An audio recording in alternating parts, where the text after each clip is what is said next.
Hey everyone, welcome back to my channel. কি বন্ধুরা, এত ছোট গাছে এত বেশি বেশি লঙ্কা চাইছেন, ফুল চাইছেন। দেখুন ফুলে ভর্তি বন্ধু, ফুলে ফুলে ভর্তি হয়ে আছে। লঙ্কা দেখতে পাচ্ছেন, ছোট্ট ছোট্ট কিউট কিউট কত লঙ্কা এসছে। আপনারাও এই এই দেখুন, নিচ থেকে একদম গোড়া থেকে লঙ্কা হয়ে আছে, কত সুন্দর হয়ে আছে। তাহলে আপনারাও এত ছোট গাছে যদি ফুল আর লঙ্কা পেতে চান, তাহলে কিভাবে চারাগুলো করবেন সেটাই আমি দেখাই বন্ধু। এই যে দেখুন পাকা লঙ্কা, এটা সবসময় নেবেন, শুকনো লঙ্কা কখনো নেবেন না, পাকা লঙ্কা নিয়ে নেবেন বন্ধু। জাস্ট এটা আমি কাট করে দেবো, ওই লঙ্কাটা দেখতেই পাচ্ছেন।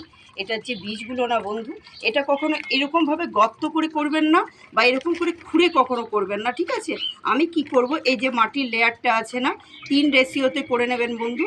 3 রেশিওতে করে এই যে বীজের যে দানাগুলো থাকবে না, এগুলো এরকমভাবে ছড়িয়ে দেবেন, এভাবে মাটিতে ছড়িয়ে দেবেন, ঠিক আছে?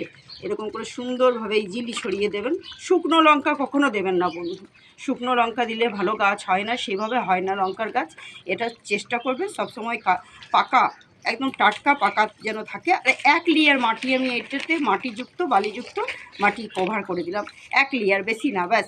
এটাতে আমি কি করবো, জলটা দিয়ে দেবো, জল অ্যাপ্লাই করে দেবো বন্ধু। জল অ্যাপ্লাই করে দিলে আপনি দেখবেন 15 থেকে 1 মাসের মধ্যে না এই সুন্দর সুন্দর চারা বেরোবে। এইরকম ধরনের আমার চারা যেমন বেরিয়েছে ওইরকমই বেরিয়ে যাবে। দেখতে পাচ্ছেন ফুল চলে এসছে বন্ধু। তো কত ভালো রেজাল্ট আপনার সামনেই আমি দেখাচ্ছি বন্ধু, কোনো ডুপ্লিকেশি নেই, কিচ্ছু নয়। নিজের হাতে তৈরি করেছি চারাগুলো, যতগুলো বীজ লাগিয়েছি ততগুলোই ঠিক চারা হয়েছে। এই চারাগুলো এবারে উপযুক্ত হয়ে গেছে আলাদা আলাদা পটে শিফট করার। তাহলে দেখুন ফুলও এসছে। তাহলে আমার ভিডিও যদি আপনাদের ভালো লেগে থাকে, হেল্পফুল হয়ে থাকে, অবশ্যই করে আমার চ্যানেলটি সাবস্ক্রাইব ফলো করতে একদম ভুলবেন না বন্ধু। পার্ট 2 এ আমি আসছি, আবার এগুলো লাগাবো কীভাবে দেখবেন। Tata, bye bye, thank you.